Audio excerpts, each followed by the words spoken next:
Assalamualaikum warahmatullahi wabarakatuh. Selamat berjumpa kembali ya para pejuang cuan dan pejuang sangkuters. Bagaimana nih keadaan teman-teman semua? Nah, semoga kalian dalam keadaan sehat semua ya, dan saya doakan sukses semua buat kalian. Amin, mantap ya. Dan tetap ya kan kawan ya, secangkir kopi harus selalu ada buat menemani kesempatan kali ini. Nah, dimana di kesempatan kali ini kalau kita lihat bersama-sama dari data indeksnya ini luar biasa, bro. Fear and Greed Index di area 71 ya, dia belum masuk dalam extreme greed, tapi kalau kita lihat dari indeksnya altcoin bro ya, dia udah ada di tengah-tengah. Tinggal dia masuk satu langkah lagi udah mulai running start. Ya ini running ibarat mesin ini udah running, udah dipanasin tuh untuk alt sessionnya. Tinggal dia bisa ngegas ya, atau dia malah akan apa ya, low power gitu ya, tekanannya lemah gitu, tinggal dia kuat atau enggak. Nah, sedangkan kita lihat market cap hampir menyentuh di 4 triliun US dollar, dia naik market cap hari ini. Terus kalau kita lihat indeksnya daripada Bitcoin dominance ini turun, indeks daripada dominansnya Ethereum itu naik ya. Mantap jiwa. Ya saya harap ini Bitcoin dominance turun terus nih, turun gitu. Ya karena nanti kalau dia turun sampai palung Mariana bro, otomatis altcoin ini bakal ngeri naiknya, asik. Nah, di sini ada sedikit informasi yang cukup menarik buat teman-teman semua, di mana target kita udah kena untuk si Cardano. Nah, ini ya, kalau kalian sempat mengikuti kita ya, prediksi kita bareng-bareng pada waktu itu, target kita udah kena di sini dan dia udah kejebol juga. Mantap ya. Terus kalau kita lihat ini kan dari time frame daily ya. Nah, dia membentuk pola yang namanya triple bottom, bro. Nah, ini ya bottom pertama ini. Ini triple bottom pertama. Di sini ada dua bottom lagi. Nah, makanya dia kuat banget nih naiknya dan dia ngejebol di zona ini, bro. Udah yang kita tandain udah kena. Dan saatnya ya kalau kalian memang mau taking profit boleh banget, bro. Tapi kayaknya nanti kalau market dia masih dalam kondisi yang bullish bro, ini masih kuat untuk naik. Karena kalau kita lihat kemungkinan sih ya, dia kalaupun mau koreksi nggak terlalu jauh juga. Karena di sini ada area resisten yaitu di area 0,76 ya. Kemungkinan kalau dia mau koreksi bisa sampai situ, atau dia mau ambil di shadownya aja. Kalau shadownya itu di area 78 ya, kemungkinan masih kuat untuk naik. Yang penting market dalam kondisi yang masih bagus seperti ini ya. Dan teman-teman yang udah di CI waktu harga Cardano mungkin di kepala 5 ya, ataupun di kepala 6, selamat kalian hari ini udah cuan dan full senyum. Nah, nice, target berikutnya kemana? Nah, kalau kita lihat bro, untuk target Cardano berikutnya ya, kalau kita ambil dari data historical sebelumnya dari sini ya, oke. Kemungkinan targetnya berikutnya adalah di zona sini ya, di area 1 dolaran bro. Itu target terdekat daripada Cardano, mungkin ke area 1 dolar. Tapi sebelum menuju ke area 1 dolar pasti dia akan ada sedikit retrace ya, atau konsolidasi sedikit bisa banget bro. Oke. Dan di sini prediksi daripada harga Cardano, pola bullish mungkin mendorong ada atau Cardano itu mencapai di area 1 dolar. Seperti yang kita bahas di awal ya, memang target terdekat Cardano saat ini di area 1 dolar.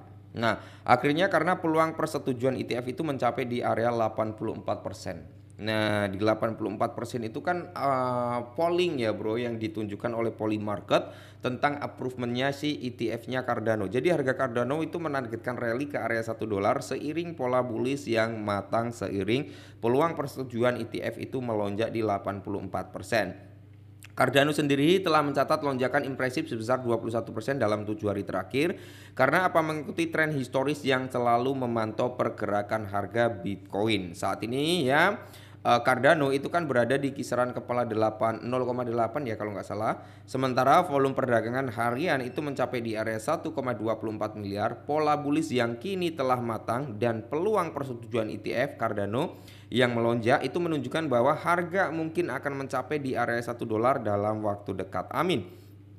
Harga Cardano sendiri itu menargetkan di area 1 dolar saat rounding bottom mulai terbentuk. Para investor yang telah mendorong harga daripada Cardano dalam 7 hari terakhir menargetkan rally breakout ke area 1 dolar, dan ini mungkin terjadi jika volume beli tetap kuat, Munculnya pola rounding bottom ya, itu menunjukkan bahwa pemulihan dari level terendah di area 0,5 berjalan dengan baik dan tren naik dapat berlanjut. Rally 21% yang dicatat oleh harga Cardano dalam 7 hari terakhir menyebabkan penembusan di atas level resisten di area 0,7 sampai di area 0,8. Ngeri ya.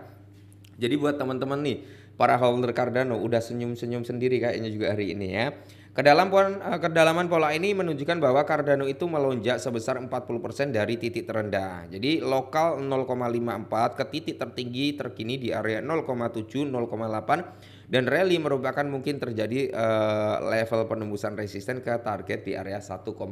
Sama ya dengan garis Fibonacci retracement tadi kita itu di area 1,06 US dollar, Bu. Itu adalah memang target terdekat daripada si Cardano. Mantap ya. Karena area resisten yang kita targetkan itu udah kena, udah kejebol. Kalaupun nanti si Cardano ada sedikit retrace itu hal wajar. Makanya teman-teman kalau memang kalian udah cuan, udah profit, jangan lupa ya untuk taking profitnya. Jangan terlalu tamak juga, brother. Nah, di sisi lain kalau kita lihat prediksi bullish ini akan menjadi tidak valid jika tren naik dari titik breakout resisten melemah yang dapat terjadi mengingat RSI yang mendekati level jenuh beli. Namun dalam kasus sebelumnya RSI Cardano mencapai level 89 sebelum koreksi terjadi, menunjukkan masih ada ruang untuk penguatan. Peluang persetujuan ETF juga menjadi salah satu faktor juga ya untuk penguatan harga daripada si Cardano, brother. Dan di sisi lain kalau kita lihat dari segi poly market ya, di sini sekitar 81% untuk peluang approvementnya ETF daripada Cardano di tahun 2025 ya, itu naik sekitar 71%. Nah, di sini ini data yang diberikan oleh poly market tentang ETF daripada si Cardano untuk tahun 2025 ya. Jadi ada peluang persetujuan itu sebesar 81%, dan di sini pun ada beberapa altcoin lainnya ya, termasuk ada si PP, ada Infinex ya, ada transaksi departemen. Nah, tapi yang terdekatnya di sini ada PP ya. PP ini untuk data poly marketnya baru kecil banget 10%, karena memang ya kalau dari seginya memcoin kan belum begitu wah banget ya, belum begitu melonjak karena kalau dari sektornya memcoin paling ya yang akan ter-approval dalam waktu dekat itu adalah si Dogecoin gitu, karena dia sebagai salah satu pelopor kesuksesan memcoin ya. Jadi itu bisa menjadi salah satu kunci untuk terbukanya approval memcoin, bro. Termasuk ada PP ya, nanti Shiba, ada Pengu juga, ada Bong itu yang udah diajuin, itu ada Trump, terus di sini ada Dogecoin, terus Melani, Bong, Pengu kalau nggak salah itu dari sektornya Minecoin ya. Semoga saja si Cardano sih lekas ngepam gitu ya. Tetap jangan tamak ya, kalau memang udah profit harus taking profit. Oke, mungkin ini dulu, semoga bermanfaat, tetap semangat dan salam